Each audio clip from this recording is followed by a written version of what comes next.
Okay, so I am here with Chef Antonino from Ciao Osteria. People come here for the food, and the food here is incredible. You Well, are thank you. you are a rock Thank you. star. Thank you You so are a much. rock star.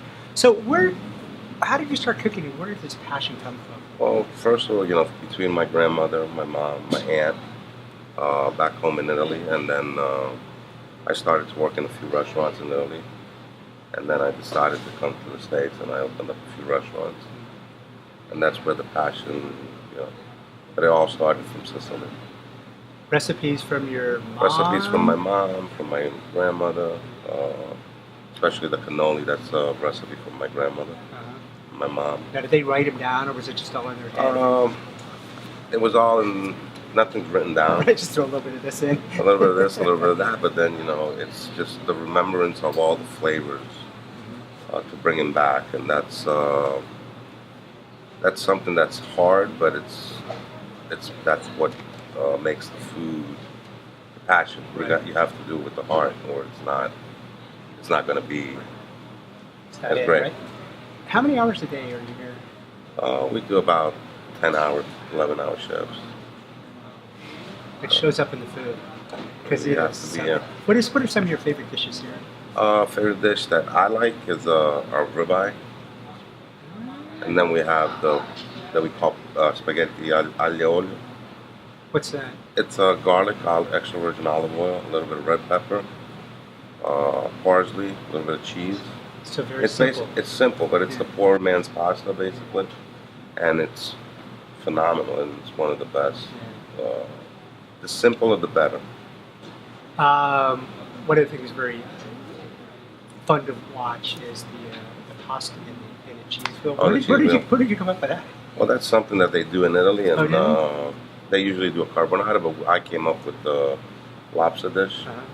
So we do fresh tagliatelle with a pink sauce, with a vodka sauce, and we toss it in the Parmigiano wheel.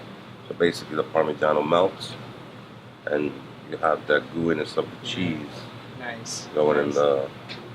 in the pasta. Where do you come up with the inspiration for your specials? Usually, they just.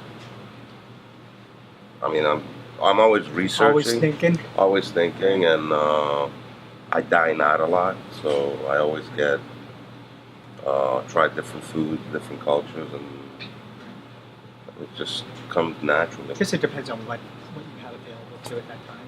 It's not only the availability, but it's like every Wednesday I already know what I'm going to do for the weekend. So besides my regular menu, I have a special menu that comes out every Friday, and there's always different items. Like today we're going to cook rabbit. We bring in Wagyu steaks, 5+ from Australia. All my seafood is fresh. Oh, those Wagyu steak, that looked. I didn't try it, but it looked. It's a 5-star. Phenomenal. All our beef is Creekstone Farm. So it's all high quality products. So it's not that it's a special because we have leftovers. Right. It's a special because it's made It is special, right? special for the customers. Right. You had a red snapper going on now? Right now we have the American Red Snapper Yeah. that we're featuring. We have a burrata with pine nuts, cucumbers. It's very nice. The burrata is imported from Italy, from Naples. How do your customers find out what specials you have current? Is it posted like on Sometimes Instagram we'll or post it on Facebook, on Facebook? Okay. but when they come in on Friday, it's like a surprise box. Ah, So yeah. Cool. And most of the times they call for certain specials, and I'll bring them back. And like right now, we brought back a pork chop. It's a breaded pork chop. It's pan fried, pan seared, and then in the oven, baby arugula, a little bit of Parmigiano, and a lemon olive oil dressing. That's basically the Milanese. But because it's a 16 ounce, it's huge, and people love it. Yeah.